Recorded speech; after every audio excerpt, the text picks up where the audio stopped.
स्वागत अभिनंदन वंदन। परम पावन कार्तिक मास के इस पावन अवसर पर यह श्रीमद् भागवत की ज्ञान गंगा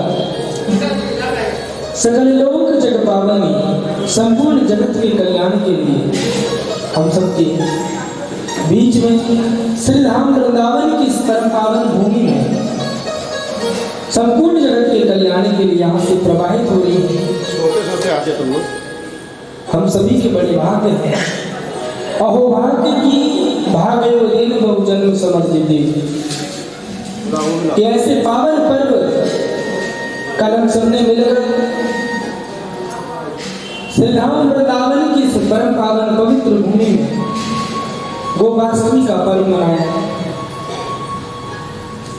श्रीमद् भागवत की रसमयी अमृतमयी कथा का रसपान हम सब ने किया। तो आइए हम सब मिलकर सर्वप्रथम हमारे मन को, हमारे चित्त की वृत्तियों को श्री बांके बिहारी जी के चरणों में लगाने का प्रयास करेंगे, ताकि जितने देर हम यहाँ पर बैठे हैं श्रीमद् भागवत की कथा श्रवण करने के लिए, उतनी देर तक हमारा मन, हमारी चित्त की वृत्तियां यहाँ वहाँ न भटके, संसारिक विषयों की ओर न भागे, असत मार्ग में न लगे। हमारा मन, हमारी बुद्धि, हमारी चित्त की वृत्तियां श्रीमद् भागवत के एक एक अक्षर में श्री बांके बिहारी जी के चरणों में एकाग्र चित्त हो जाए। भक्ति विलास यह भागवत जी की कथा को सुनकर के साक्षात भक्ति मैया हृदय में नृत्य करने लगती है। ये ऐसी मंगलमय कथा, ये ऐसी पावन कथा है। इस कथा को सुनने से पूर्व आप सभी लोग मीठी मीठी तालियों के साथ मेरे साथ गुनगुनाइएगा और सभी गाइएगा बड़े प्रेम के साथ और अपने मन को बाकी बिहारी जी के चरणों में लगाने का सब प्रयास करेंगे। बोली बाकी बिहारी लाल की जय, राधा रानी सरकार की जय, श्री राधे श्याम, जय राधा माधव, जय कुंज बिहारी,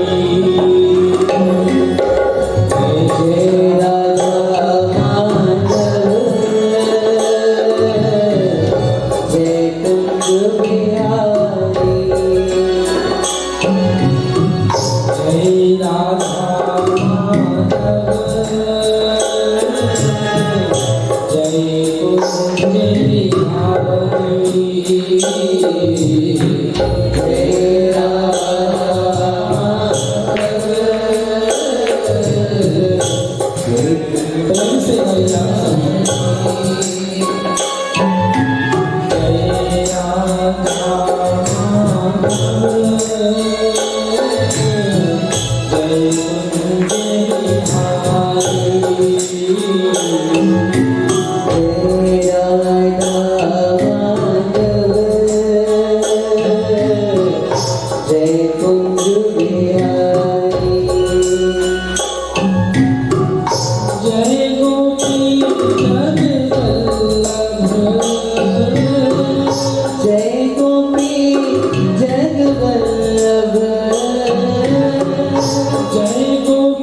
श्रीमद् भागवत का यह परम पावन दिव्य स्वरूप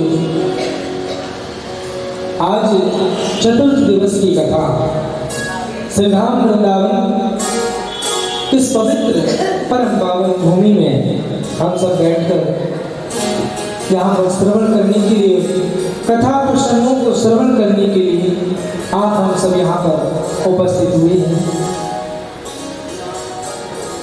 यह भागवत जी की कथा श्रीमद् भागवत साक्षाय वयम प्रत्यक्षः कृष्ण देव है।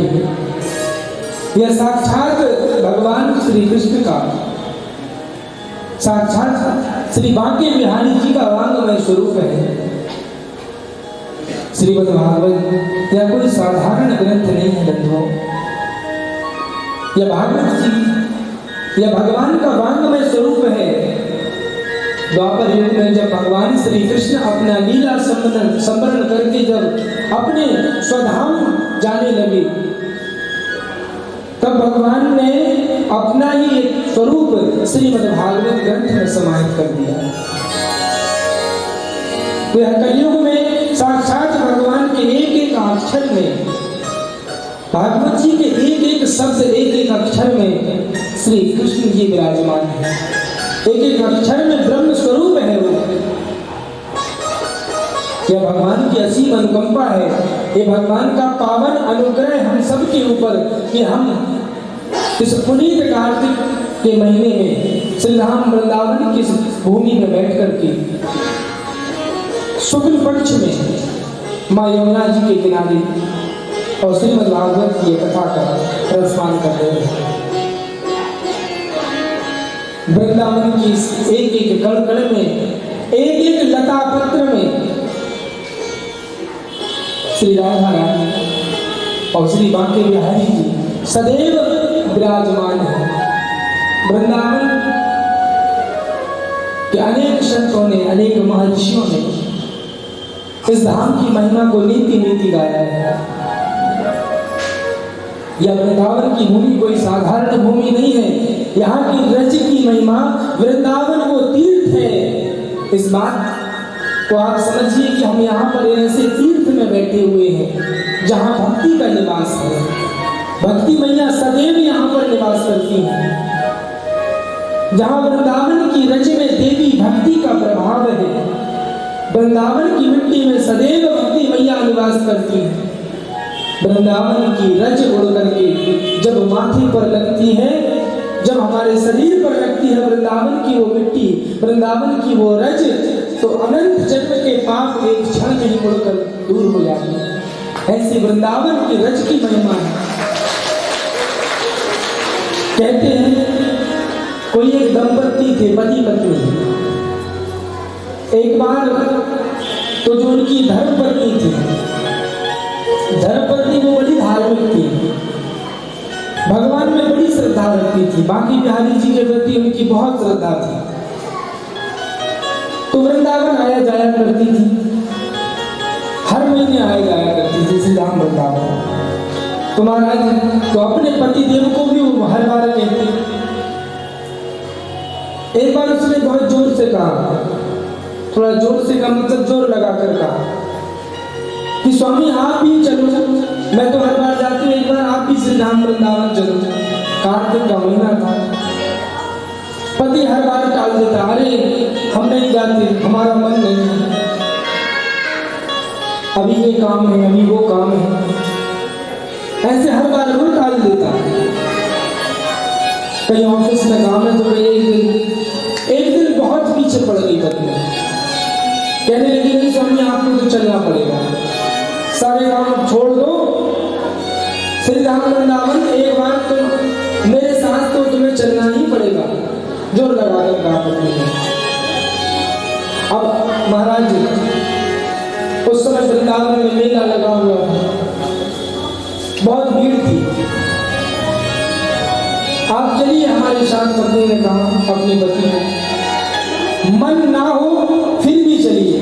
तो वो जो पति है, तो पति अपनी पत्नी के साथ में वृंदावन धाम पहुंच गया। अब वहां मेला लगा था, बहुत भीड़ भाड़ थी वृंदावन धाम में। मेला इतनी भीड़ थी कि वो अब दोनों पति पत्नी यहाँ पर श्री राम वृंदावन में यहाँ पहुंचे, बड़ा भारी। अब इधर उधर घूम रहे थे, तभी एक बैल, एक नंदी उस भीड़ में घुस करके पता नहीं कहां से आ गया। अब जब वो बैल घुसा तो अफरा तफरी मच गई महाराज, सब इधर उधर दौड़ने लगे, यहाँ वहां भाग रहे थे सब। तो वो बैल आया, उसने अपना सींग चलाने लगा। वो सींग जाकर के उस पति के अंदर उधर में उसके पेट में घुस गया,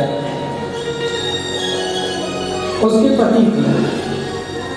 अब वो सींग जब जैसे अंदर उसके उधर पेट में जब घुस गया तो उसकी मृत्यु हो गई। ध्यान से सुनना, मृत्यु होने के बाद निर्णय होता है, देखिए तो मृत्यु होती है उसके बाद निर्णय होता है कि तुम कहां जाओगे, स्वर्ग जाओगे कि नरक जाओगे। पर ना तो वो व्यक्ति स्वर्ग गया, ना ही वो नरक गया। कहां गया? वो सीधे भगवान श्री कृष्ण के चरणों में पहुंचा, सीधे भगवान के धाम में गया। अब श्री कृष्ण के पास जब पहुंचा तो दूत ने कहा कि भगवान ये व्यक्ति जो है, अरे प्रभु उसने तो जीवन में कभी कोई ऐसा पुण्य कर्म नहीं किया, कभी ये सत्कर्म इसकी प्रवृत्ति ही नहीं रही कि आपके चरणों की इसकी प्राप्ति हो जाए, फिर उसको आपके चरणों की कैसे प्राप्ति हो गई। तो भगवान ने कहा जो नंदी, जो बैल ने अपना सींग जो चलाया था, उसके पेट में जो घुसा दिया था, उस बैल के सींग पर वृंदावन की मिट्टी लगी हुई थी। वृंदावन की रज उस बैल की सींग में लगी हुई थी। और जब वो इसके अंदर घुसी तो कहते हैं वृंदावन की रज तो माथे पर लग जाए तो उद्धार कर देती है, पर वो रज तो उसके अंदर गई और उसके रक्त के खून के माध्यम से पूरे शरीर में संचालित हो गई। अब जिसके महाराज रोम रोम में, जिसके हर रग रग में वृंदावन की रज समाहित हो गई हो, तो वो भला भगवान श्री के चरणों में कैसे ना पहुंचे। ये वृंदावन की रज की महिमा है। वृंदावन की रज के कारण भगवत चरणों की उसको प्राप्ति हो गई। इसलिए वृंदावन की रज, वृंदावन की जो मिट्टी इतनी सौभाग्यशालिनी है, इसकी महिमा अनंत है, अनंत महिमा है। दुनिया की माटी में लौटते हो, दुनिया की माटी में लौटते हो, जरा सी गंदगी लग जाए तो कितना जानते हैं, वस्त्रों को साफ करने लगते हैं। जरा सी गंदगी लग जाती है, मिट्टी लग जाती है तो महाराज, लेकिन वृंदावन में यहाँ उल्टा होता है। यहाँ वृंदावन में उल्टा होता है। यहाँ तो जितना माटी में लौटोगे उतना ही तुम्हारा सौभाग्य प्रबल होता चला जाएगा। ये वृंदावन की माटी की महिमा। इसलिए गोकुल की रीति में, रमण रीति में भक्त जब जाते हैं तो लोटपोट हो जाते हैं। पूरे अंग में ब्रज की रज में, ब्रज की वो माटी, ब्रज की रज लगा लेते हैं अपने पूरे सर्वांगों में कि कहीं ठाकुर जी की कृपा हो जाएगी, कहीं हमें ब्रज रज की प्राप्ति हो और हमें प्रभु की प्राप्ति हो जाए। ये वृंदावन की रज की महिमा है। तो बंधु, यह वो तीर्थ है जिसकी महिमा तो कभी अपने मुखारबिंद से सावर्णन ही नहीं किया जा सकता, इतनी अनंत महिमा है। मैं सोच रहा था कि हमारे साथ आए हुए श्री शिव शक्ति तीर्थ यात्रा समिति के सभी सदस्यगण यहाँ पर उपस्थित होकर ये सारी महिमाओं को श्रवण करें, उसके पश्चात सब दर्शन के लिए जाएं। बहुत से लोग उपस्थित नहीं होते, कोई बात नहीं, लेकिन ये विशेष उन सबको ध्यान रखना चाहिए जो यहाँ पर उपस्थित नहीं है। उन सभी को यहाँ पर रह करके पावन कथा श्रवण करने का सौभाग्य में जाने कब मिलता है कि नहीं।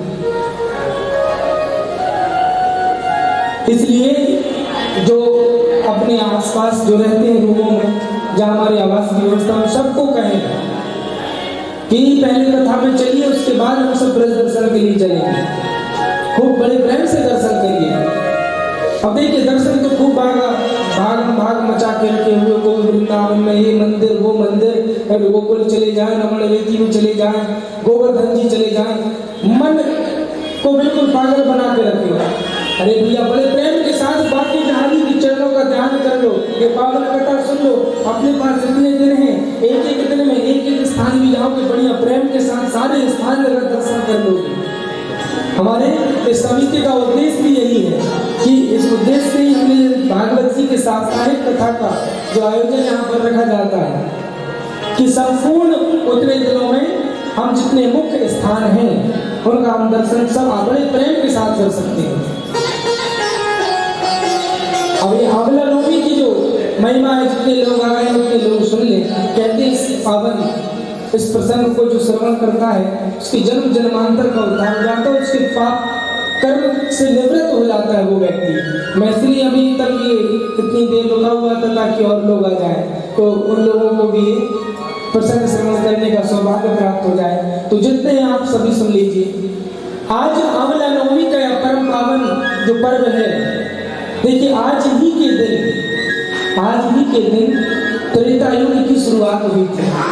सतयुग की जब समाप्ति हुई और सतयुग की जब बाद त्रेता युग आया, तो आज से ही त्रेता युग प्रारंभ हुआ। ये पहला आज आंवला नवमी।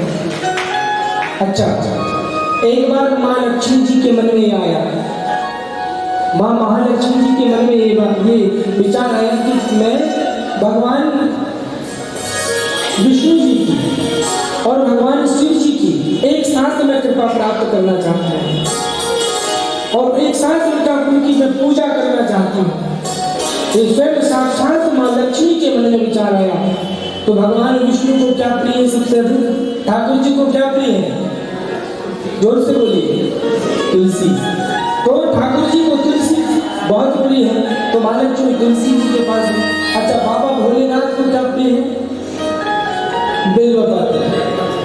तो बेल के वृक्ष और तुलसी का पौधा, ये दोनों के गुण देखिए। तुलसी दल जो है भगवान शंकर जी के शिवलिंग पर नहीं चढ़ाया जाता। अब बेल और तुलसी एक भगवान विष्णु को प्रिय है, एक भगवान महादेव को प्रिय है, और दोनों के गुण जिसमें विद्यमान हो वो है कौन सा पौधा, कौन सा वृक्ष?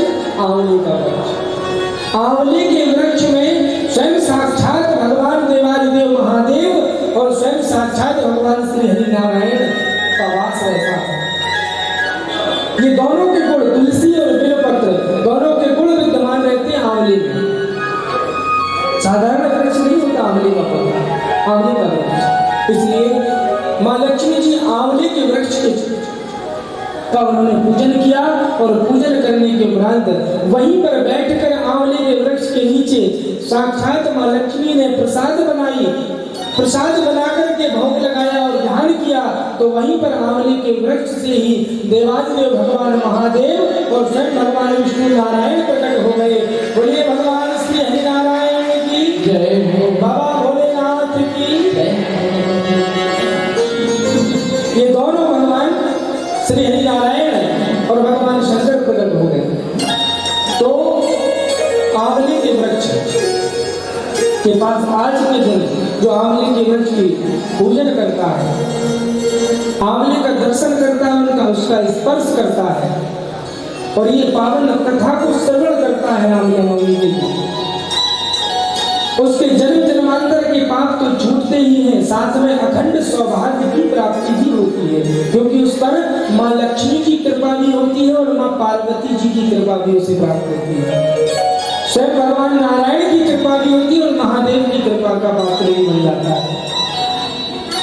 आंवले के वृक्ष से आरोग्य का कितनी भी गंभीर बीमारी हो, कितना भी बड़ा रोग हो, आज के इस पावन प्रसंग को सुनकर आंवला नवमी की कितने बड़े सौभाग्य की आज आंवला नवमी के स्थिति में, इस पर्व में हम यहाँ श्रीधाम वृंदावन में बैठकर और एक पावन कथा प्रसंग को श्रवण करने का हम सबको सौभाग्य प्राप्त हुआ।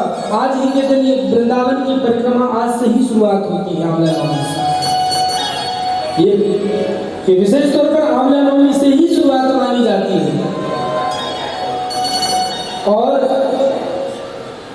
कहते हैं नवमी तिथि से लेकर कार्तिक की जो पूर्णिमा तिथि है, नवमी आज की तिथि से लेकर कार्तिक पूर्णिमा तिथि तक स्वयं भगवान श्री हरि नारायण विराजमान रहते हैं। स्वयं साक्षात भगवान नारायण आंवले के वृक्ष पर विराजमान रहते हैं। इसलिए आज कल जब भी आपको श्री धाम वृंदावन में जहाँ भी आप जाएं, आंवले का वृक्ष आज कहीं भी मिले, उसका जरूर आप पूजन करिए। यहाँ पर आंवले के विग्रह के रूप में आप यहाँ पर श्री शंख, जो भगवान नारायण का शंख चक्र गदा पद्म, ये भगवान के आयुध है चार। पहला क्रम में क्या है? शंख है, फिर चक्र, गदा, पद्म, ये चार आयुध विशेष भगवान के हैं। शंख का विशेष तौर पर आज पूजन किया जाता है। तो आज सभी भगवान का जो आयुध है शंख है, शंख का आप सभी जब यहाँ पर मंगलमय आरती होगी विश्राम के बाद, तो आप शंख का सभी आकर दर्शन करेंगे और पूजन करेंगे। आइए हम कथा प्रसंग में आज की चलते हैं। गुरुदेव सुखदेव जी महाराज राजा परीक्षित को जो पावन कथा श्रवण करा रहे हैं। कल हमने कथा का विश्राम कहाँ पर किया था? कहाँ किया था कल कथा का विश्राम? यहाँ सब कौन कौन आया था कल कथा में? दोनों हाथ सम्मेलन में सबको दिए भगवान ने, ऐसे ध्यान में बताइए। तो कल कथा विश्राम कहाँ हुई थी?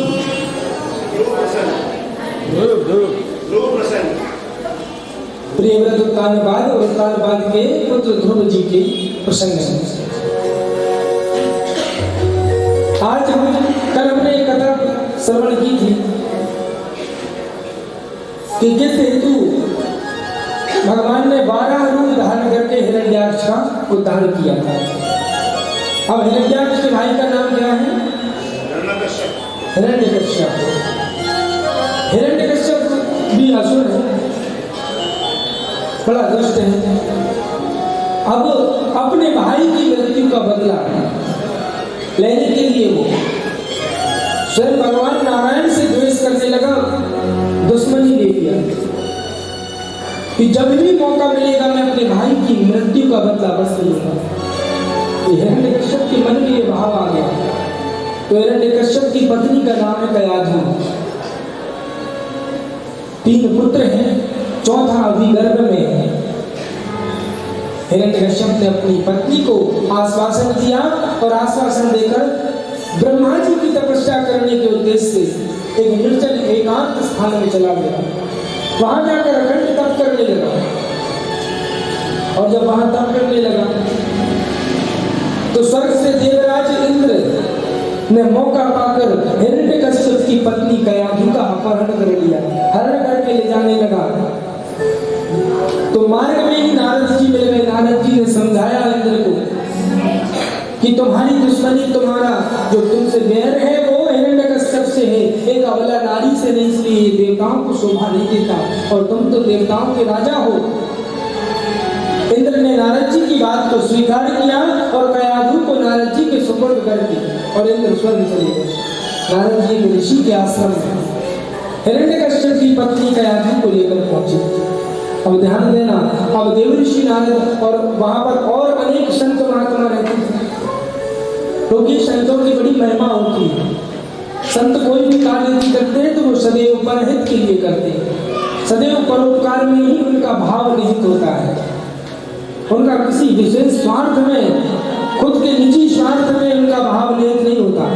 वो सदैव अगर कोई बात सोचेंगे, सदैव अगर कोई उनके भाव आएगा मन में, तो जगत के कल्याण के लिए, जीवों के कल्याण के लिए भाव आएगा। क्योंकि बिना हरि कृपा मिल ही नहीं सकता। जब भगवान हरि कृपा करते हैं, ठाकुर जी जब कृपा करते हैं, तब संत का मिलना होता है। और जब संत मिल जाते हैं तो वो भगवंत से भी मिला देते हैं। इसलिए एक बार यमुना जी एक संत जी स्नान कर रहे थे महात्मा जी। अब स्नान कर रहे थे वहां, तो देखा कि एक बिच्छू जल में बहते हुए जा रहा है। अब उन्हें लगा कि कहीं बिच्छू के प्राण ना निकल जाए, बड़े दयालु होते हैं संत। तो उन्होंने सोचा कि इसी में किनारे में लगा दिया, अपने हाथ से उठा लिया उस बिच्छू को, और जैसे उठाया है उस बिच्छू ने तुरंत डंक मार दिया। जैसे डंक मारा तो वो फिर से हाथ से छूट गई और फिर बहने लगी। दोबारा फिर उठा लिया। जितनी बार उठाते महात्मा जी, उतनी बार वो बिच्छू डंक मारते जाए, उतनी बार डंक मारता। अब महाराज यमुना जी के तट में बैठे हुए कुछ भक्त कहने लगे, अरे बाबा इतना क्यों परेशान हो रहे हो तुम? वो तुम्हें बार बार तुम्हें वो बिच्छू डंक मारते हुए जा रहा है, उसके बाद भी तुम उसे उठाकर उसके प्राण बचाने में लगे हो। अरे मर जाने दो, उससे बह जाने दो। मुस्कुराते हुए महात्मा जी कहने लगे, भैया जब वो एक छोटा सा नन्हा सा जीव, वो बिच्छू, वो अपना स्वभाव, क्योंकि बिच्छू का स्वभाव होता है कि कोई उसे स्पर्श करेगा वो डंक मारेगा। जब वो एक नन्हा सा जीव, एक छोटा सा जीव, वो बिच्छू अपना स्वभाव नहीं छोड़ रहा है, तो मैं इतना बड़ा, इतना संत होकर, मनुष्य होकर मैं अपना स्वभाव कैसे छोड़ सकता हूँ? मैं अपना स्वभाव कैसे बदल सकता हूँ? मेरा यह स्वभाव है और यह मेरी कि मैं दूसरों का कल्याण, ये हर एक जीव में परमात्मा का वास है। वो अपना काम कर रहा है, मैं अपना काम कर रहा हूँ। मेरा काम है उसकी रक्षा करना।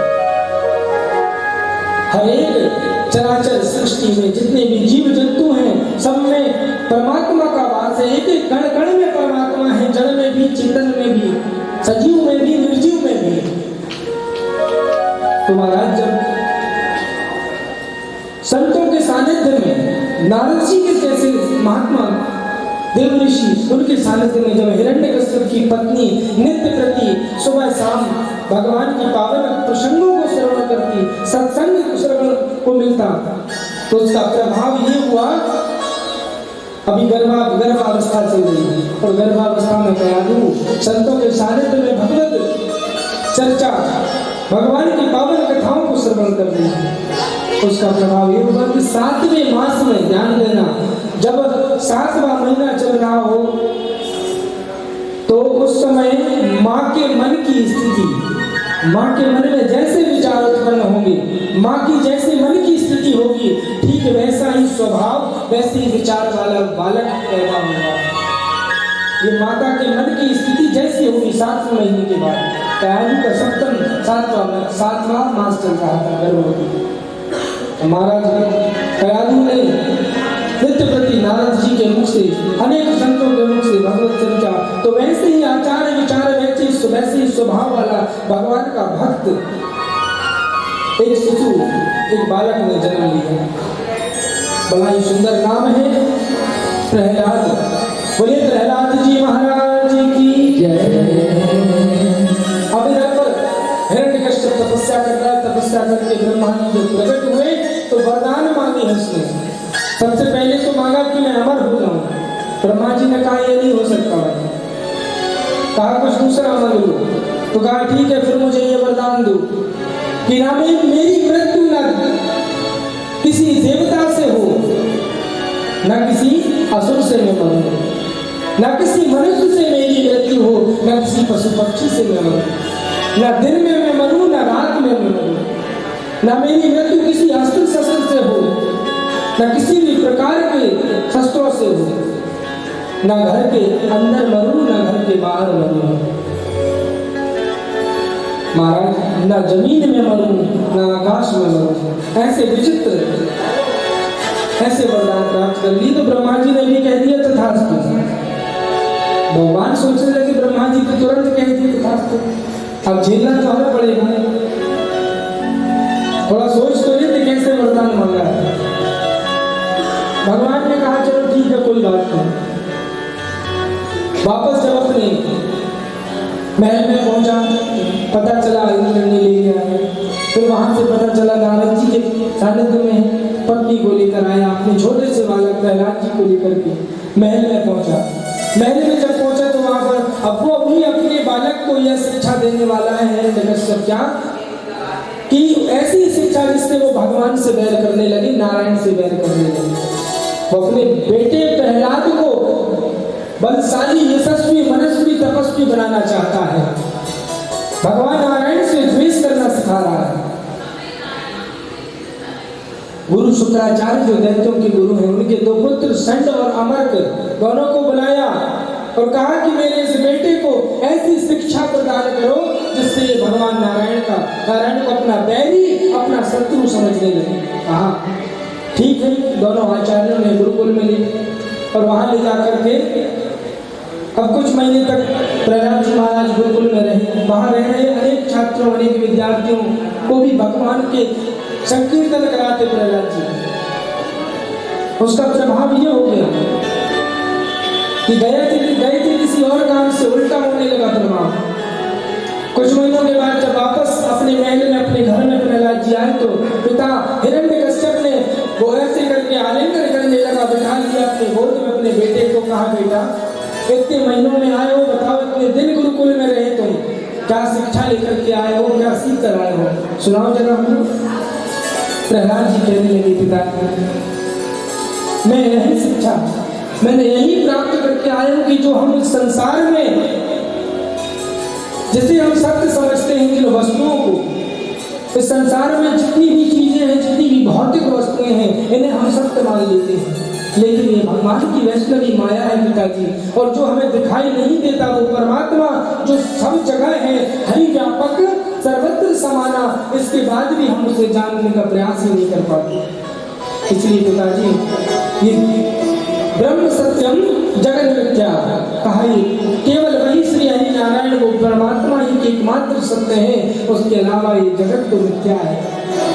यही भूल में जीव बारंबार पड़ा रहता है और बार बार पाप कर्म में लिप्त होता जाता है और अनेक योनियों में फिर भटकता रहता है।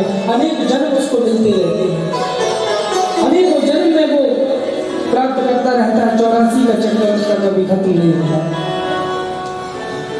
इसलिए पिताजी हमें ये मनुष्य तन मिला है, इस तन का, ये मनुष्य देह का। बाल गंगाधर तिलक एक बात कहा करते थे क्या कि स्वराज्य मेरा जन्म सिद्ध अधिकार है और मैं इसे प्राप्त करते रहूंगा। और हमें ये मनुष्य तन मिला है, हम भी इस बात का संकल्प लें कि भगवान की प्राप्ति करना ये मनुष्य देह में हमारा प्रथम कर्तव्य है, पहला अधिकार है। और इसी तन में हम, इसी जीवन में हम भगवान को, मेरे मांगे बिहारी को प्राप्त करके रहेंगे। ये हमारा जन्मसिद्ध अधिकार है। ये कृपा स्वयं भगवान, जब आप संकल्प ले लोगे तो भगवान की कृपा भी आपको धीरे धीरे प्राप्त होने लगेगी। तुम्हारा जैसे ही भगवान नारायण का नाम सुना है, हिरण्यकश्यप ने अपने बेटे को तुरंत अपनी गोद से नीचे गिरा दिया। मेरे बैरी, मेरे शत्रु का नाम ले रहा है। दोनों आचार्यों को बुलाया, ऐसी शिक्षा देने के लिए मैंने तुम्हारे पास भेजा था क्या, ले जाओ। वापस क्षमा प्रार्थना मांगी दोनों आचार्यों ने, पुनः लेकर गए। अब जब लेकर गए तो फिर से, लेकिन भगवान का और भगवान की भक्ति में मन रम गया। और जितने विद्यार्थी थे वहां गुरुकुल में, उनको भी और भक्ति का रंग चढ़ा दिया। भगवान नारायण का भजन संकीर्तन कराने लगे प्रहलाद जी महाराज। कुछ महीने बाद जब वापस फिर से लौट कर के आए अपने महल में, पिता ने फिर से गोद में बिठाया, लाल प्यार दुलार किया और कहने लगे कि बेटा अब बताओ इस बार जो है क्या सीख करके आए हो। तो कहने लगे प्रहलाद जी महाराज के पिताजी, पिछली बार जब मैं आया था तो मुझे भगवान को प्राप्त करने का एक ही तरीका मालूम था, एक ही उपाय मुझे पता था। लेकिन इस बार मुझे 9 तरीके पता है भगवान को प्राप्त करने की। जिसे भगवान नारायण को प्राप्त किया जा सकता है, ऐसे 9 तरीके मुझे प्राप्त हैं। बड़ा ही सुंदर वर्णन किया है गुरुदेव सुखदेव जी। भगवान कहते हैं राजा परीक्षित से कि प्रहलाद जी महाराज अपने पिता हिरण्यकश्यप को नवता भक्ति का वो श्रेष्ठ स्वरूप श्रवण कराते हैं। श्रवणम कीर्तनम विष्णु स्मरणम पाद सेवनम अर्चनम वंदनम दास्यम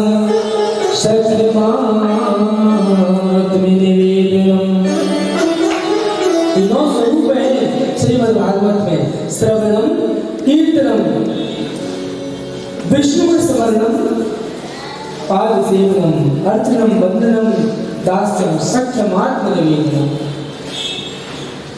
और यही नवता भक्ति का श्रेष्ठ स्वरूप गोसाई जी महाराज ने, गोस्वामी जी ने रामचरितमानस में जो वर्णन किया है कि प्रभु श्री राम वनवास काल के दौरान माता सबरी के आश्रम में पहुंची सबरी का उद्धार करने के लिए। तो मां सबरी को वो श्रेष्ठ उपदेश व नवता भक्ति का श्रवण कराते हैं खुद भगवान श्री राम। आइए हम सब सुनते हो भगवान श्री राम की वाणी। मेरे राघव ने जो माता सबरी को 9 स्वरूप बताए भक्ति के, तो सबसे पहले भगवान स्वयं कह रहे हैं मां सबरी को क्या कि नवदा भगति कहो तो ही पाही सावधान सुनो धर्म मन माही। क्या कहा है प्रभु ने? नवदा भगति कहो तो ही पाही सावधान सुनो धर्म माही। मन लगाकर और सावधान होकर ये नवता भक्ति के श्रेष्ठ स्वरूप को सुनना प्रभु श्री राम कह रहे हैं मां सबरी को। आप लोग भी मन लगाकर और सावधान होकर ये 9 स्वरूप भक्ति के आप सब श्रवण करेंगे बड़े प्रेम के साथ। पहली भक्ति का वर्णन करते हैं प्रभु श्री राम मां सबरी को। वो स्वामी जी महाराज लिखते हैं प्रथम भगति संतन कर संगा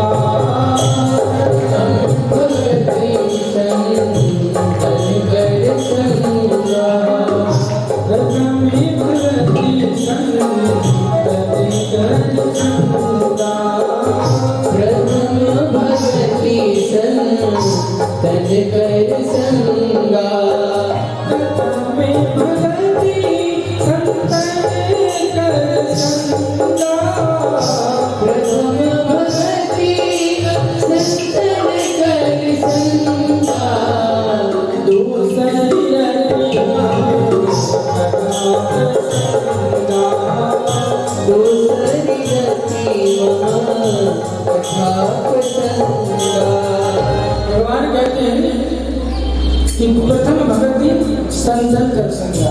पहली भक्ति है संतों का संग, संतों का सत्संग करना। ये पहली भक्ति का पहला स्वरूप है। दूसरी भक्ति हम कथा प्रसंगा। क्या कहते हैं भगवान श्री राम मां सबरी को? गोसाई जी कह रहे हैं दूसरी रति हम कथा प्रसंगा। जहाँ भगवान की कथा चल रही हो तो भगवान की कथा प्रसंगों को सुनना, ये दूसरी भक्ति है। भक्ति का दूसरा स्वरूप है। लेकिन इसके लिए शर्त क्या है? कहा रति शब्द आया, रति मम कथा प्रसंगा।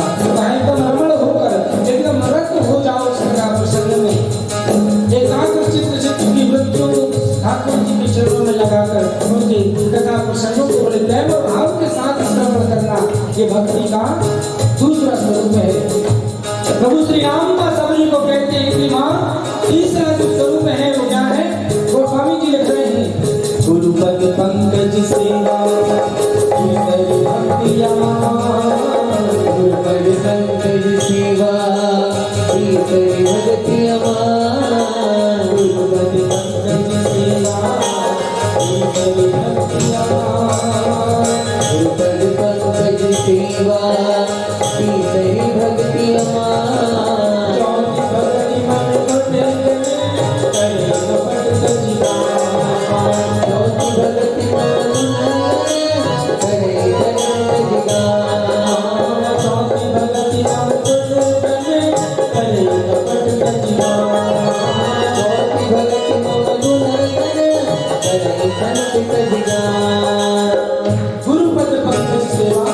तीसरी भक्ति हमारी का तीसरी भक्ति है गुरु के चरण कमलों की सेवा करने में जाए।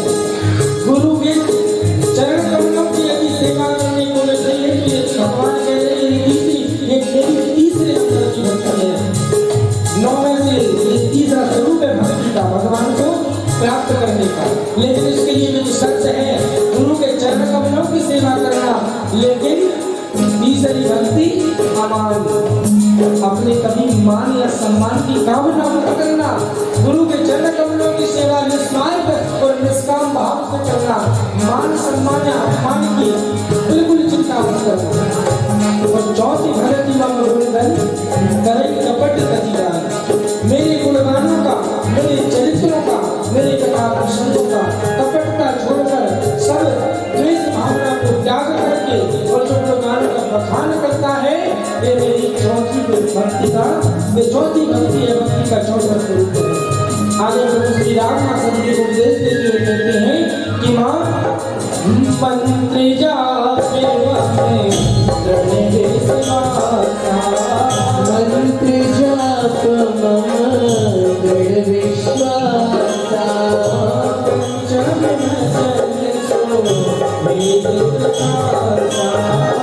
पंचम भजन सो वेद प्रकाशा छठम सीले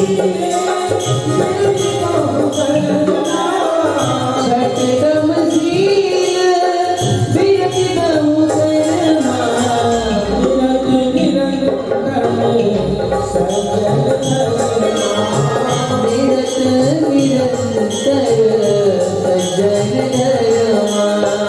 मंत्र जाप दृढ़ विश्वास और जन्म की भक्ति है। ऐसे करके बताओ कितनी प्रकारों में मंत्र जाप दृढ़ विश्वास पंचम भजन सो वेद प्रकाशा। ये भक्ति का 5वां स्वरूप है। ये गुरु ने जो मंत्र दिया है उस गुरु मंत्र का मंत्र जाप, पहले भगवान नाम का जो मंत्र मिला है ना उसका पहले जाप करते रहना। कैसे? उसके लिए शर्त है दृढ़ विश्वास। इसमें विश्वास होना चाहिए गुरु के मंत्र में। ये इतना विश्वास होना चाहिए कि गुरु ने यह मंत्र दिया है, यही मंत्र मुझे इस भवसागर से पार लगाएगा और यही मंत्र मुझे भगवत चरणों की प्राप्ति कराएगा। इतना विश्वास दृढ़ होना चाहिए। मंत्र जाप हम दृढ़ विश्वास। और छठवीं भक्ति का स्वरूप, भक्ति का 6वां स्वरूप है छठम सील विरति बहु कर्मा निरत निरंतर सज्जन धर्मा। छठम सील विरति बहु कर्मा, अपने संपूर्ण कर्मों को सत्कर्म की दिशा में मोड़ दीजिए।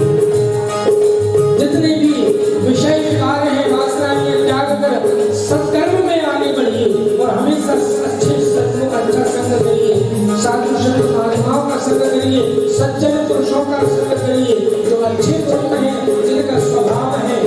ऐसे साधु पुरुषों का संग करिए। ध्यान देना, साधु कोई एक विशेष व्यक्ति का नाम नहीं रहता, या साधु वस्त्र पहनने से, साधु चंदन तिलक लगाने का नाम नहीं है। साधु स्वभाव का नाम है। साधु नाम स्वभाव। एक शर्ट पैंट पहनने वाला व्यक्ति भी साधु है। कैसे? यदि उसका स्वभाव में साधुता है, उसके आचार विचार में साधुता है, वह व्यक्ति भी साधु है। तो जैसे साधु पुरुषों का और ऐसे ही पुरुषों की रक्षा करने के लिए भगवान कहते हैं परित्राणाय साधु नाम का। ऐसे सज्जन पुरुषों की, ऐसे साधु पुरुषों की जब दुष्ट लोग जब उन्हें परेशान करते तो बिना सहायता तब मैं उनको नष्ट करने के लिए, उनका समूल विनाश करने के लिए मैं प्रकट होता हूँ। तो ऐसे साधु पुरुषों का संग करना एक छठवीं भक्ति है। भक्ति का कौन सा स्वरूप है? 6वां स्वरूप है। बहुत ध्यान से सुना। आगे प्रभु श्री राम मां सती को कहते हैं कि मां और गोस्वामी जी महाराज कहते हैं हो सातम समय मैं जग देखा राम सातम समय मैं जग देखा राम ओ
सब में उनका ही दर्शन करना, हर एक पशु में, पक्षी में, हर एक मानव में, सब में मेरे ही दर्शन करना, ये भगवान कहते हैं मेरी प्राप्ति के मुक्ति का शाश्वत स्वरूप है।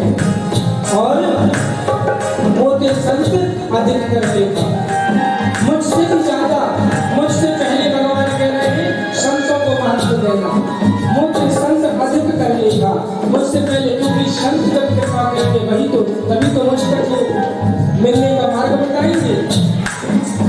संत जब कृपा करेंगे तभी तो जीव मुझ तक पहुंचेगा। इसलिए महत्व पहले उन्हें देना, उनको पहले, क्योंकि गुरु गोविंद दो खड़े आगे लागू पाए बड़े भारी लोग से जीव होता है। क्या कहते हैं भगवान कि सबसे पहले गुरु, अच्छा गुरु शब्द जो है किसी व्यक्ति का नहीं है, दा कहते हैं अंधकार को और रू कहते हैं प्रकाश को। अंधकार से जो प्रकाश की ओर हमें ले जाए, संसार के इस अंधकार में जो हम फंसे हुए इससे हटाकर हमें जो इन तक ले जाए, प्रकाशमान परमात्मा तक ले जाने का मार्ग बताए, उसी व्याख्या का नाम गुरु है। वही तत्व गुरु है, वो एक परम तत्व है।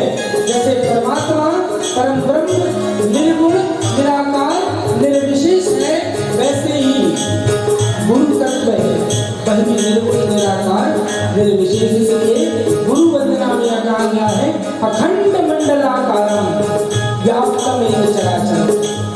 जैसे परमात्मा इस संपूर्ण ब्रह्मांड में विराजमान है, वैसे अखंड मंडलाकार इस संपूर्ण ब्रह्मांड में संपूर्ण गुरु तत्व विद्यमान है।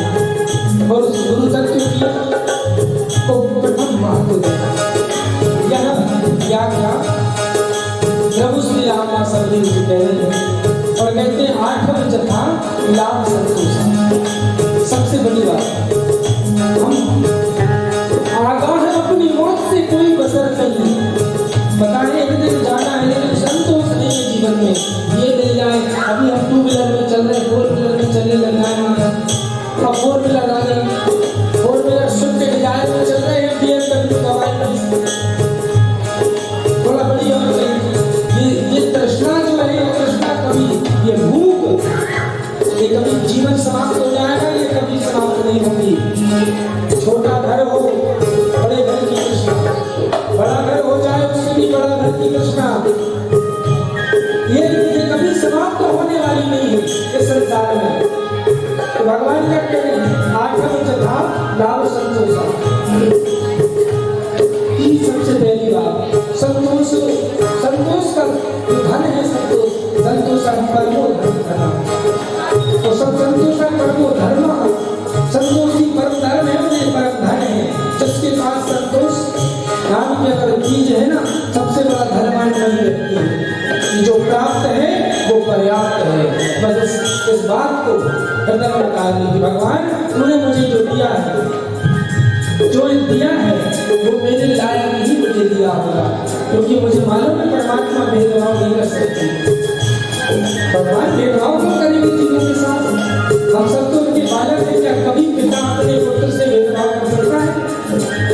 एक पिता के 2 बेटे हैं, 4 बेटे हैं, चारों से वो कभी भेदभाव नहीं करेगा एक पिता। उसी प्रकार में जगत पिता परमेश्वर हम सब उसकी संतान हैं, तो हमसे कैसे भेदभाव कर सकता है? उसे मालूम है कि तुम्हें कितना देना है, जिससे तुम्हारा हित हो, जिससे तुम्हारा कल्याण हो, वो उतना ही देता है, उससे ज्यादा नहीं देता, उससे कम नहीं देता, याद रखना। इसलिए इस भाव को मन में लेकर कि जो प्राप्त है वो पर्याप्त है, संतोष को धारण करके भगवान कहते हैं आठवां जथा लाभ संतोष। और सपने में देखने का दोष, सपने में भी दूसरे के दोष देखना, कभी भी दूसरों के दोष निकालने में कुछ लोग बड़े माहिर होते हैं, दूसरों की गलती निकालने में इतने माहिर होते हैं, खुद को नहीं देखते नहीं कहते। हाँ, दूसरों की गलती निकलवा लो तो मैं अपने को ऐसा है, वो ऐसा है। बुरा जो देखने में चला कि बुरा लगे और जो मैंने खोजा आपने तो मुझसे बुरा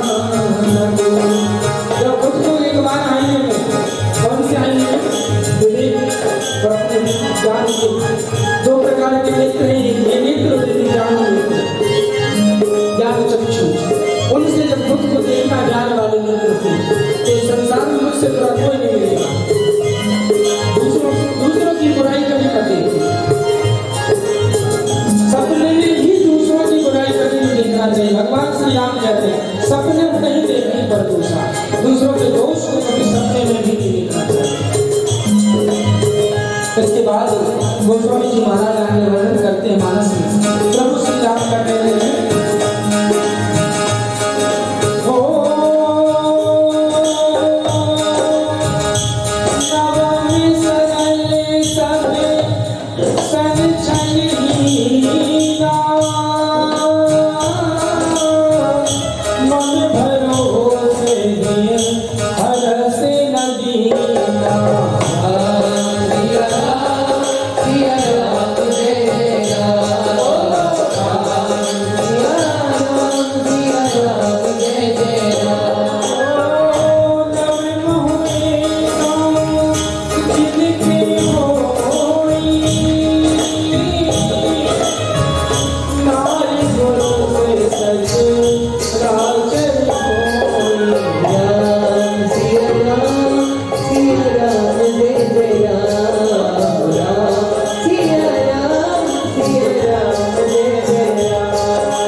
सबसे कठिन कार्य संसार में यदि कोई है तो वो है सरल करना, अपने जीवन को सरल बना लेना, ये सबसे कठिन कार्य है।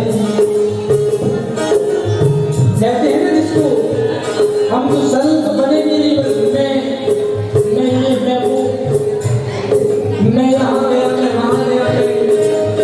कहते हैं जिसको मैं की लगी हवा, उसको ना फिर दवा ना दुआ लगी ना फिर दवा।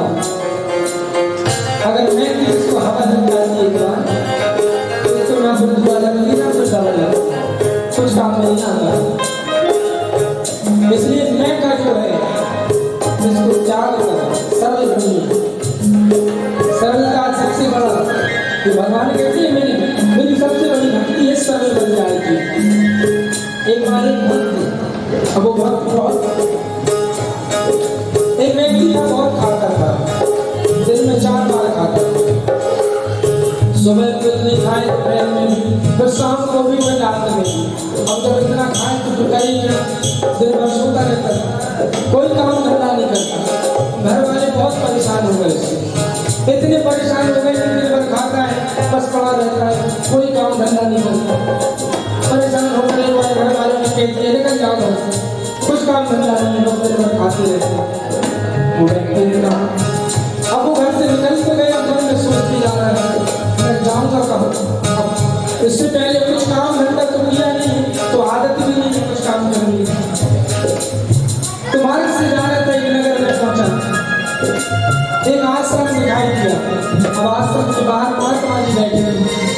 महात्मा जी बड़े हट्टे करते, महात्मा थोड़ी होती हट्टे करते, महात्मा जी को देखा और पीछे से महात्मा जी के 2-4 मंदिर में रहने वाले और शिष्य आ गए। वो भी बड़े हट्टे करते तंदुरुस्त हो गया व्यक्ति। कहा गुरु जी मुझे यहीं पर रहना है। कहा भैया तुम बड़े प्रेम से यहाँ पर रहो, भगवान का भजन करो, आश्रम से बढ़िया भगवान का भजन करो, और लोग भी रह रहे तुम भी रहो। कहा लेकिन कुछ नहीं चाहिए, मुझे सिर्फ भोजन चाहिए। कहा बढ़िया 2 टाइम प्रसादी बनती है, प्रेम से प्रसादी ग्रहण करना देता है। तो व्यक्ति कहने लगा कि गुरु जी 2 टाइम में मेरा काम नहीं चलेगा, कम से कम 4 टाइम। कहा भैया ठीक है 4 टाइम पाना तुम बड़े प्रेम से, चलो जाओ भगवान का भजन करो, दीक्षा दे दी, मंत्र दे दिया। अब वो व्यक्ति रहने लगा बढ़िया भगवान नाम का जाप करता, माला लेकर, और 4 टाइम बढ़िया प्रेम से खाता। अब सोचने लगा अरे बढ़िया काम है, कुछ करना धंधा नहीं तो बढ़िया चार टाइम भोजन मिलता है, काम करना तो नहीं करना पड़ता। एक दिन दोपहर के 12 बज गए, उसको अभी तक एक दाना नहीं मिला भोजन का। अब बहुत भूख लग आई है, तो रहा नहीं क्या, माला रख के दौड़ लगा के गया रसोई घर में। रसोई घर में आश्रम से देखा तो सब कुछ सूना पड़ा था, चूल्हे ठंडे पड़े थे। पहुंचा गुरुजी के पास, कहा गुरुजी आज रसोई में कोई नहीं आया, आज तो कुछ बना ही नहीं। गुरुजी ने कहा तुम्हें नहीं पता आज एकादशी है? आज क्या है? एकादशी। आज भंडार में कुछ नहीं बनेगा, आज सब व्रत है। कहा गुरुजी मैं भी? हाँ तुम भी व्रत हो, सब व्रत है, तुम भी अब दीक्षा ले ली हो, तुम भी वैष्णव हो गए हो, इसलिए सब आज व्रत रहेंगे। गुरुजी मुझसे ना करवाओ, और भी चेले और भगत हैं उनसे एकादशी करवा लो, क्योंकि मुझसे गुरुजी एकादशी करवाओगे तो कल की द्वादशी नहीं देख पाऊंगा। अब गुरुजी कहने लगे अरे अब तुझसे नहीं होती बर्दाश्त, तुझसे नहीं होता सहन, तो एक काम कर भैया, रसोई भंडार में जा, भंडारी को कहना कि कुछ सामग्री भोजन बनाने की मुझे दे दो, और लेकर बड़े प्रेम से नदी के किनारे चले जाओ, और नदी के किनारे जाकर वहाँ बना लेना, और जाकर बढ़िया प्रेम से पाना। व्यक्ति ने कहा ठीक है, भंडारी के पास गया, वहाँ से लिया, आटा ले लिया, गुड़ ले लिया, और घी ले लिया, दूध लिया। अब लेकर सामग्री जाने लगा तो महात्मा जी कहने लगे अरे सुनो, याद रखना तुम भोजन प्रसाद बनाना, आज एकादशी अब तुमसे सहन नहीं हो रही है, इसलिए प्रसाद बुद्धि समझ करके, प्रसाद जैसा समझ करके ग्रहण कर लेना, और भगवान को सबसे पहले भोग लगाना, भूलना नहीं। जी गुरु जी। पहुंच गया नदी के किनारे, एक वृक्ष के नीचे बैठा, भोजन बनाने लगा। अब बढ़िया आलू और बढ़िया चोखा और घी भी सब रखा था, सब कुछ बना लिया और सब इकट्ठा रख लिया। अचानक एक बात गुरुजी की बात याद आ गई। गुरुजी ने कहा था कि भगवान को भोग लगाना है। अब उसने सोचा कि भगवान को भोग, शायद भगवान स्वयं आते होंगे, भोजन में 2 थाली रख दी। अब भगवान को बड़े देखिए कितना सरल है ये व्यक्ति, भगवान को बुलाने लगा, और भगवान को बुला रहा है, आंख बंद कर लिया दोनों। उसने सोचा भगवान आते होंगे और बैठ के बढ़िया भगवान के साथ में पाऊंगा, ये मतलब सोचा उसने, और प्रेम से बुला रहा है भगवान को कि राजा राम आइए, सीता राम आइए, मेरे भोजन का भोग लगाइए।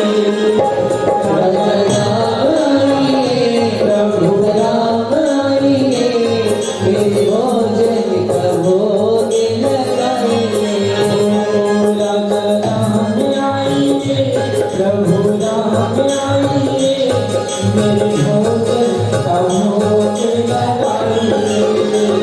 राजा राम आइए, प्रभु राम आइए, मेरे भोजन का भोग लगाइए। नहीं आए भगवान, आँख खोल कर देखा अभी तक नहीं आए। अरे प्रभु क्या गलती हो गई मुझसे, क्यों नहीं आ रहे हो? कितना बढ़िया बनाया हुआ है, एक बार मैंने बुलाया नहीं आए, उदास हो गया।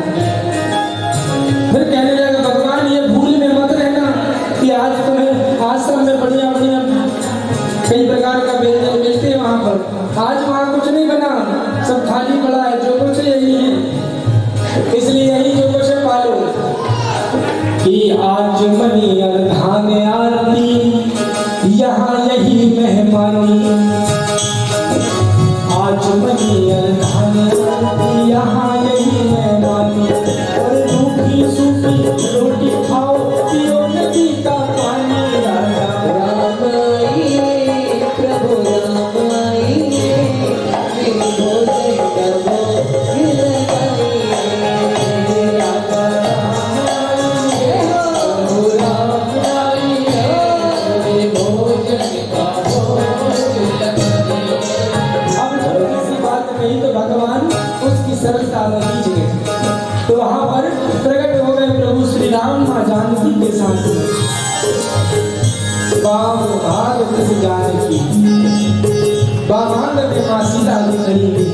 अब इसने देखा नहीं भगवान को बुलाया तो ये भी किसी को एक को बुलाया था, एक के हिसाब से भोजन बनाया था, अब दो आ गए क्या कर कहा प्रभु आप आ रहे, लेकिन ठीक है ये कहा हमारी धर्मपत्नी ने भगवान ने कहा सीता जी ठीक है तो अब आ गए हो आप, तो इसी में आपको एडजस्ट करना पड़ेगा। एक थाली निकालना थोड़ा सा और अपनी थाली से निकाल के दे दिया। अब माँ जानकी जी बैठी, प्रभु श्री राम बैठे, प्रेम से भोजन कर लिया। प्रभु ने भोजन करके प्रभु वहां से चले गए। अभी भगत सोच रहा है कि भगवान ऐसी आप इतना सरल है। अभी आश्रम चला गया, अब आश्रम सोचा फिर से जब दोबारा एकादशी आई तो ये सोचा एक को भैया पिछली बार बुलाया था, दो आए थे, थोड़ा सा सामग्री बढ़ा के लाना पड़ेगा। गुरु जी से थोड़ा सामग्री और कह दिया गुरु जी थोड़ा और बढ़ा दीजिए। गुरु जी ने कहा सोचा भैया बढ़ा दो थोड़ा और, 2 सेर आटा और बढ़ा दो, भूखा रहा होगा बेचारा इसलिए बढ़ाना बढ़ा दिए 2 सेर और सब सामग्री बढ़ा दी, ले गया बनाया सब कुछ सामग्री, प्रसाद भोजन जब बन गया फिर से बुलाने लगा। अब इस बार कहना है राजा राम आइए सीता राम आइए मेरे भोजन का भोग लगाइए। राजा राम आइए सीता राम आइए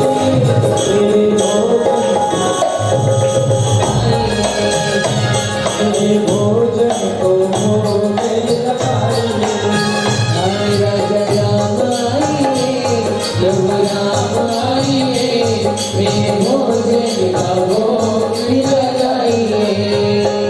भगवान प्रकट हो गए, लेकिन कौन गाए साथ में लक्ष्मण जी बाहनी वाम भाग जानकी लखन दान की ओर लक्ष्मण जी भी साथ में आए। अरे भगवान प्रभु गजब करते हो, पिछली बार आपको बस बुलाया अपने धर्मपत्नी जी को लेकर करो कोई बात नहीं। अब ये भैया भाई साहब कौन है तीसरे, भगवान कहने लगे हमारे छोटे भाई हैं लक्ष्मण, छोटे भाई ठीक है। तो अब 3 आ गए, लगता है थोड़ी बहुत एकादशी तो आप करवाएंगे मांगोगे, चलो आप बढ़िया प्रेम से भगवान। अब लक्ष्मण जी सोचते कहाँ लेकर आए हो भगवान, कैसा भगत है कैसी बात कर रहा है आपसे।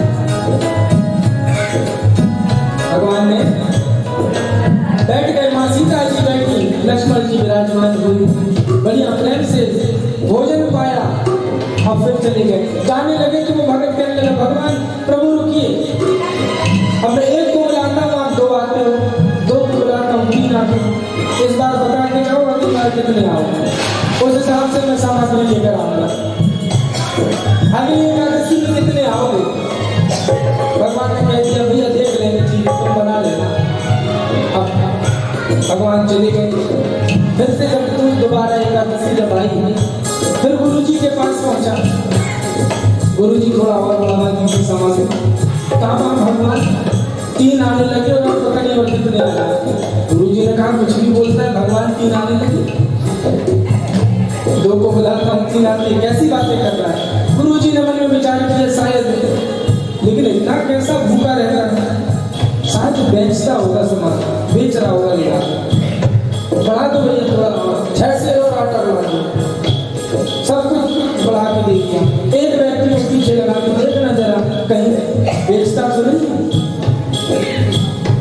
पहुंचा बेचारा वो व्यक्ति, भोजन आज उसने सब सामग्री एक वृक्ष के नीचे रख दी और मन में सोचने लगा पहले बुला लेता और आज देखता हूँ कि कितने आते हैं, उसके बाद उस हिसाब से बनाऊंगा। अब बिना भोजन भी नहीं बनाया है और भगवान को बुलाने लगा, प्रभु राम आइए सीता राम आइए लक्ष्मण राम आइए मेरे भोजन का भोग लगाइए।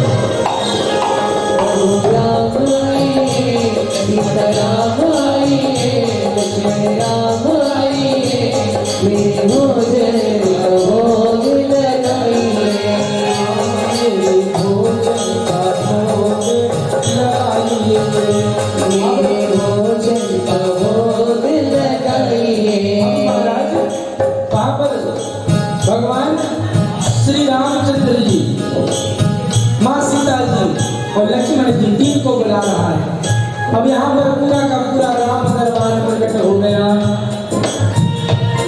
प्रभु श्री राम वाम भाग में माँ जानकी जी हैं, लक्ष्मण जी दाहिने और खड़े हुए हैं, भरत शत्रुघ्न भी आ गए और साथ में हनुमान जी भी आ गए। अरे धन्य है प्रभु, आप तो पूरा परिवार लेकर आ गए और साथ में ये बानर को भी ले आए। अब तो भगवान इतना नहीं है मेरे पास, लेकिन प्रभु एक काम कर दिया, अब आप तो पूरी एकादशी करवा दोगे। अब आप आ गए हो, अच्छी बात है, लेकिन मैंने भी आज ये काम किया, तो आप आ गए हो, अब आप खुद मेहनत करेंगे। वो रखा है सामान और बढ़िया बनाओ, सब लोग आप परिवार के साथ पालो, और जो कुछ बचे तो मैं यहाँ बैठा हूँ दे देना। अब आंख बंद करके बैठ गया। माँ सीता जी कहते प्रभु कहाँ किस भक्त क्या लेकर आए? लक्ष्मण जी बड़े क्रोधित होने लगे, ऐसा भी कोई भक्त है भगवान, कहाँ कहाँ ले जाते हो? 56 प्रकार के व्यंजन लेकर लोग खड़े रहते हैं, बात तो नहीं जानती, ये कह रहा खुद बनाओ और खाओ। वहां आप लेकर आ गए। प्रभु श्री राम मुस्कुराने लगे। अब देखिए माता सीता चौके का कार्य संभालने लगी। स्वयं जगत जननी आदि शक्ति भगवती माँ जानकी आज चौके पर भोजन बनाने के लिए विराजमान हुई है। भरत शत्रुघ्न सब लकड़ी लेने के लिए चले गए और हनुमान जी चौके को पूंछ से साफ करते जा रहे हैं। सब विराजमान हो गए, माता सीता जी बढ़िया बना रही है भोजन। अब जगत जननी भगवती माँ जानकी अपने हाथों से भोजन बना रही है, प्रसाद बना रही है। यह दृश्य ऊपर से सप्तऋषि जैसे सारे देवी देवता अष्ट सिद्धियां नव निधियां सारी विराजमान हो गई आकर के वहां पर। सारे देवी देवता आकाश मंडल में विराजमान हो गए, सब यह दृश्य का दर्शन करने लगे। अब इतने में भगवान पहुंचे उस भक्त के पास, भैया तुम आंख बंद करके क्यों बैठे हो? कहा प्रभु मिलना तो है नहीं कुछ, अब देखूंगा तो देख भी नहीं पाऊंगा, इसलिए आप पालो में आंख बंद के बैठा हूं, क्योंकि मिलना तो है नहीं कुछ।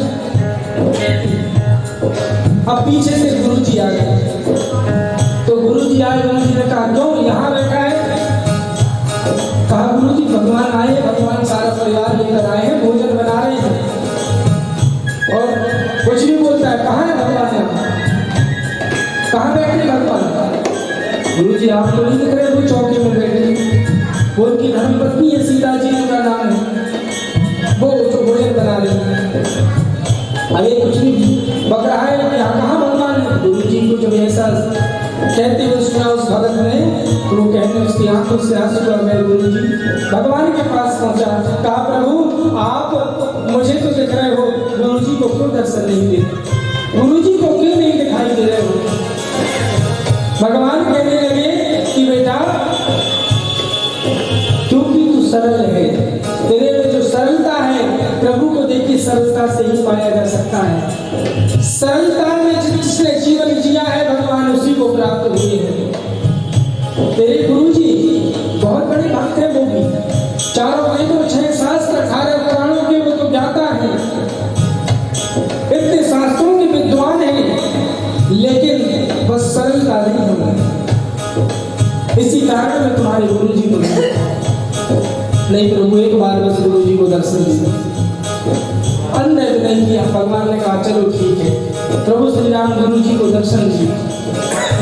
गुरु जी के नेत्र सजल हो उठे, नेत्रों से अश्रुधारा बहने लगी।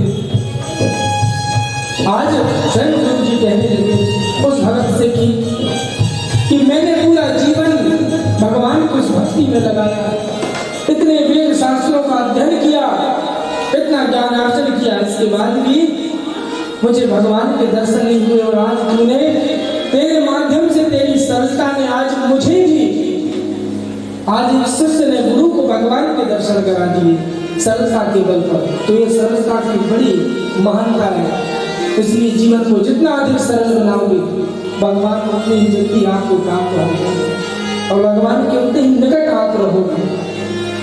नवम सरल सब सरल छल हिया, सरल छल चित्र कपट को छोड़कर सरल बन जाइए। मम भरोसे हर सनजीना, और नव महुए कई जिनके होई नारी पुरुष सचराचर हो। नौ भक्ति के ये प्रकार जो आपने श्रवण किए हैं, इन्हें नवदा भक्ति के 9 स्वरूपों में से यदि एक भी प्रकार, एक भी स्वरूप को आपने नव महुए कहीं एक भी अगर जीवन में धारण कर लिया तो आपके जीवन का कल्याण हो जाएगा। नारी पुरुष सचराचर ऐसे नवदा भक्ति के श्रेष्ठ रूप जब प्रहलाद जी ने अपने पिता हिरण्यकश्यप को श्रवण कराया, बड़ा क्रोधित हो गया। क्रोध में आग बबूला होकर अपने गोद से नीचे फेंक दिया। मेरे बैरी, मेरे शत्रु का नाम लेता है अपने मुख से, अनेक प्रकार के षड्यंत्र रचने लगा। बहुत से उपाय किए मरवाने के, पहली खाई से अपने बेटे को नीचे फेंकवाया। लेकिन कहते हैं जहां पर कृपा राम की हुई ता पर कृपा करहि सब कोई। भगवान पर भगवान की जिस पर कृपा हो जाए उस पर सारा संसार तो वैसी कृपा करने लगा। प्रहलाद जी को आग में जलाने का प्रयास किया, लेकिन भगवान ने सारे उसके प्रयत्न, सारे षड्यंत्र विफल होते चले गए। दरबार में बैठा हुआ है सिंहासन से, प्रहलाद जी को सामने खड़ा कर लिया। आज बोला तेरा भगवान कहाँ है? कहा पिताजी मेरे भगवान तो कड़कड़ में व्याप्त हैं। अच्छा, कड़कड़ में व्याप्त है क्या? इस खंबे में भी व्याप्त है। तेरा नारायण कैसे जड़ निर्जीव खंबे में भी है? हाँ पिताजी, वो तो जड़ चेतन सजीव निर्जीव सब में विद्यमान है, कड़कड़ में विद्यमान है।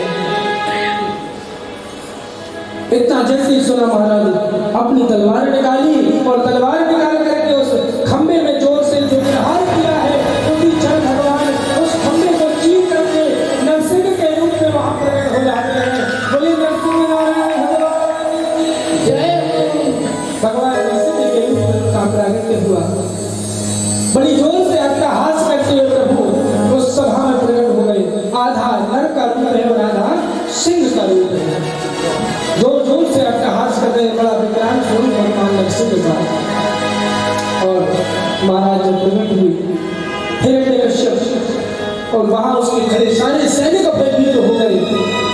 सब यहाँ वहां भागने लगे। हिरण्यकश्यप से भगवान थोड़ी देर तो ऐसे खेल खेल में लड़ते रहे। इसके बाद भगवान नरसिंह भगवान ने हिरण्यकश्यप को पकड़ा और पकड़ के उस द्वार की दहलीज में ला करके बैठ गए भगवान स्वयं, और बैठकर उसे अपनी गोद में लिटा दिया और जोर से अट्टहास करते हुए कहते हैं दुष्ट याद कर और देख देख कि न दिन है और न रात है। तूने जो वरदान मांगे थे ना कि न मैं दिन में मरूं न रात में, ये संध्या काल की लीला है। संध्या का समय है, दिन और रात का जो मिलन कहलाता है वो संध्या कहलाती है। और न तुझे मैं घर के अंदर भीतर मारना हूं न घर के बाहर, घर के बीच में दहलीज जो होती है वहां पर बैठे हो ना जमीन में तुझे मैं मार रहा हूं ना आकाश में। भगवान ने गोद में उसे लिटाया है। ना तो तेरी मृत्यु किसी देवता से हो रही है ना किसी असुर से हो रही है। ना मैं देवता हूं, देवता भी मुझसे है, और ना मैं असुर हूं। भगवान कह रहे हैं ना तेरी मृत्यु किसी मनुष्य से हो रही ना किसी पशु पक्षी से, आधा नर और आधा सिंह। भगवान कहते हैं तेरी मृत्यु ना तो किसी अस्त्र से होगी ना किसी शस्त्र से होगी। जोर से अपने नखों को निकाल करके भगवान अट्टहास करते हुए हृदय के पास ले जाते हैं हिरण्यकश्यप के, और जोर से अट्टहास करते हृदय को विदीर्ण कर देते हैं। बोले नरसिंह नारायण भगवान जय हो। महाराज चीर करके जैसे निकाल के हिरण्यकश्यप का उद्धार कर दिया आज प्रभु ने। सारे देवता ऊपर से आकाश मंडल से पुष्पों की वृष्टि करने लगी। भगवान के स्वरूप को देखकर वहां खड़े सभी भयभीत हो रहे हैं। दूर में खड़े प्रहलाद जी महाराज सुंदर भगवान की स्तुति कर रहे हैं। आइए हम सब मिलकर भगवान के दो नाम श्री नरसिंह नारायण की हम भी स्तुति करते हैं जैसे भगवान प्रहलाद जी ने किया है। आप सभी लोग मीठी मीठी तालियों के साथ और प्रेम और भाव के साथ भगवान नरसिंह नारायण की स्तुति करेंगे। श्रीमन नारायण नारायण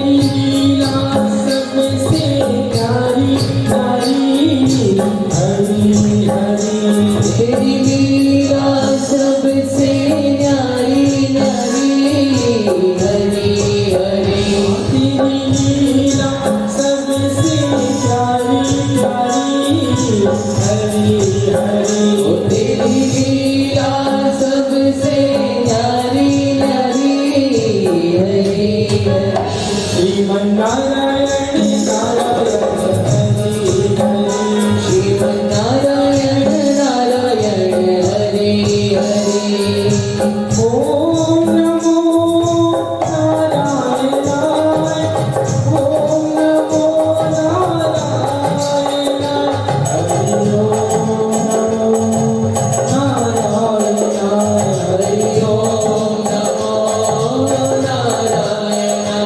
हरि ओम नमो नारायण ओम नमो नारायण हरि ओम नमो नारायण ओम नमो नारायणाय श्रीमन्नारायण नारायण हरि हरि नारायण नारायण हरि हरि नारायण नारायण हरि हरि भजन नारायण नारायण हरि हरि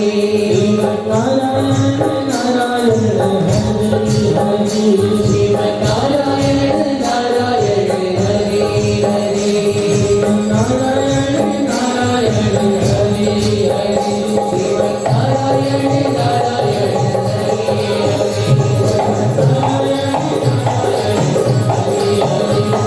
नारायण नारायण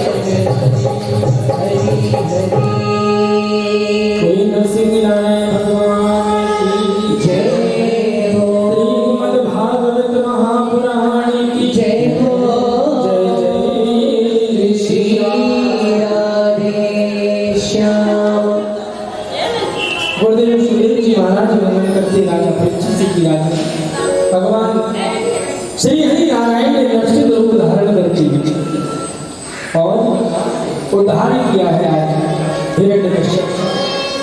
ये हिरण्यकश्यप जो है अभिमान का प्रतीक है। उसका भाई जो हिरण्याक्ष था वो लोभ का प्रतीक है। जीवन में ये अभिमान और लोभ यदि ये प्रवेश कर जाए हमारे अंदर, ये यदि आ जाए तो ये कभी कम नहीं होती, उत्तरोत्तर इनकी वृद्धि होती जाती है। इसलिए इनका नष्ट होना बहुत जरूरी है। भगवान ने नरसिंह का रूप धारण करके हिरण्यकश्यप का उद्धार किया। प्रहलाद जी को प्रभु ने अपनी गोद में बिठाकर प्रहलाद जी को सुंदर प्रहलाद जी से कहने लगे कि जो भी मांगना है मांग लो, आज मैं तुम पर बड़ा प्रसन्न हूं बेटा। तो बंधुओं ध्यान देना, प्रहलाद जी, इसलिए मैं बारंबार यही बात कहता हूं कि भक्ति में कभी हमें आडंबर या दिखावापन हमारी भक्ति में कभी नहीं होना चाहिए। मंदिर हम जाते हैं और मंदिर जाकर भी हम ऐसी जगह खड़े होते हैं कि एक जगह से हमें, ताकि हमारे जूते चप्पल भी हमें दिखाई देते रहे और भगवान जी के दर्शन भी होते रहे। भगवान के सामने हाथ जोड़कर प्रार्थना करेंगे तुम्हें माता, और जूते को तरफ देखेंगे चप्पलता तुम्हें, ये नहीं। कहानी महाराज जी वो वाले हनुमान जी के मंदिर, अब भले वो वाले हनुमान जी के मंदिर तक जाते जाते 36 हनुमान जी के मंदिर रास्ते में पड़ना, नहीं दर्शन करेंगे वो वाले हनुमान जी के मंदिर। तो ऐसा नहीं, कहने का भाव है भक्ति इतनी सुंदर हो कि आप जहां बैठे हो, जिस स्थिति में हो, जिस परिस्थिति में हो, इस धाम वृंदावन की इस पावन भूमि में यहाँ बैठ करके हमें अब यहाँ से भक्ति मैया इस तीर्थ में सदैव एक एक रच में वृंदावन की जो विराजमान है, उस रज को अपने माथे पर लगाना और मेरे बाके बिहारी से बस यही मांगना, प्रभु तेरे धाम में आए हैं, बस यहाँ से भक्ति को ले जा रहे हैं धारण करके। और यह भक्ति सदैव हमारे साथ आपके चरणों की भक्ति देती रहे, जन्म जन्मांतर तक आपकी भक्ति प्राप्त होती रहे। और ये बरमान करके जाता वो देखना कामना ना होती, निष्काम भक्ति। एक दुष्ट मांसाहारी के दरबार में भी, एक असुर के दरबार में एक निर्जीव खंभे में से भगवान को प्रकट कर सकता है जो सच्चा भक्त होता है, जैसे प्रहलाद जी ने कह दिया। जहां खड़ा है वहीं पर भगवान को बुला लिया, ये विश्वास है। पिताजी ने कहा कि हाँ बता, इस खंभे में नहीं क्या तेरा नारायण है? प्रहलाद जी ने बड़े सरल भाव से कह दिया, विश्वास है कि हाँ हाँ पिताजी, इस निर्जीव जल खंभे में भी मेरे प्रभु, वो तो हर कड़कड़ में भगवान ने अपने उस भक्त के विश्वास की रक्षा के लिए उस खंभे में से प्रभु को आना पड़ा, प्रकट होना पड़ा। तो जहां हो आप वहीं भगवान को बुला सकते हैं। भक्ति में इतनी दृढ़ता होनी चाहिए, भक्ति में इतनी सुदृढ़ता हो, इतना विश्वास हो, यही एक श्रेष्ठ भक्त के और भक्ति का एक श्रेष्ठ सिद्धांत यही है। मद भक्ति लभते परा, भगवान ने गीता में कहा। भगवान जब भक्ति करता है और भक्ति में जब धीरे धीरे निष्कामता आती जाती है, कोई कामना नहीं रह जाती, तो भगवान कहते तब जाकर उस जीव को मेरी परा भक्ति की प्राप्ति होती है। मद भक्ति लभते परा, और जिस दिन वो परा भक्ति मिल जाती है उस दिन वो जीव वो परमात्मा की, वो भगवत चरणों की प्राप्ति हो जाती है। प्राय हम सभी एक ऐसे स्थानों से आए हुए हैं जो स्वयं साक्षात भगवती, जो स्वयं शिवपुत्री कलकल निनादिनी मां नर्मदा के किनारे पर बसे हुए संस्कारधारी जबलपुर तो शहर है। मां नर्मदा की सब पर कृपा है। हमारे जिला नरसिंहपुर से भी पधारे सभी मां नर्मदा के किनारे बसे हुए जितने गांव द्वारा सभी भक्त जो आए हुए मां नर्मदा के किनारे के तटवर्ती ग्रामीण अंचलों से शहरों से आए हुए, कुछ लोग मंडला से आए थे, वो भी मां नर्मदा के किनारे से आए हुए। कहते हैं कि मां रेवा, मां नर्मदा जो है यहाँ पर जैसे मां यमुना है, संपूर्ण नदियों में जो स्नान करने से जो फल की प्राप्ति होती है, मां नर्मदा के दर्शन मात्र से वो फल की प्राप्ति हो जाती है। दर्शनादेव नर्मदा, संपूर्ण तीर्थों में आप स्नान कर लीजिए, उससे जो फल मिलेगा वो फल आपको मां रेवा के दर्शन मात्र से प्राप्त हो जाता है। आदि शंकराचार्य भगवान कहते हैं सर्व तीर्थेषु यत् पुण्यम सर्व यज्ञेषु यत् फलम सर्व वेदेषु यत् ज्ञानम तत्सर्वं नर्मदा तटे। सभी तीर्थ में कर, सभी तीर्थ जाने से जो पुण्य मिलता है, जितने भी यज्ञ करने से जो फल की प्राप्ति होती है, वेद पुराणों का अध्ययन करने से जो ज्ञान की प्राप्ति होती है, ये संपूर्ण सभी चीजें मां नर्मदा के, मां रेवा के तट में सदैव विद्यमान रहती हैं। ये प्रेम भूमि है वृंदावन, मां नर्मदा का किनारा, मां नर्मदा वैराग्य की नदी है। जितने भी आपको विरक्त सन्यासी महात्मा मिलेंगे मां नर्मदा के तटवर्ती, हर तटों में हर एक, क्योंकि कहा गया है कि मां गंगा जी अपन जाते हैं, प्राय सभी लोग गए होंगे, तो मां गंगा जी जाते हैं तो सब लोग ये सोचकर जाते हैं कि हम प्रयागराज जा रहे हैं, हम हरिद्वार जा रहे हैं। एक विशेष तीर्थ का चयन करते हैं, वहां जाते हैं, वहां जाकर स्नान करने से जो फल मिलेगा वो नहीं मिलेगा, यही विचार करके जाते हैं ना। यमुना जी का स्नान करेंगे, भैया यमुना जी तो हमारे यहाँ नई दिल्ली से भी गए हैं, लेकिन हम श्री राम वृंदावन में मां यमुना जी के दर्शन करेंगे, वहीं परम स्नान करेंगे। तो मां यमुना जी में चाहे और भी नदियां हो, संपूर्ण नदियों के एक विशेष तीर्थ क्षेत्र बने हुए थे। लेकिन ध्यान देना, मां नर्मदा जी अमरकंटक से निकलकर जहां तक बहती है खंबात की खाड़ी तक, प्रत्येक गांव हर एक जंगल पर्वत पहाड़ जहां से बहती हुई निकल रही है हमारी बात, वही हर एक गांव तीर्थ है मां नर्मदा के लिए। जहां भी स्नान करो वही फल प्राप्त होगा। एक विशेष स्थान चल रहा है।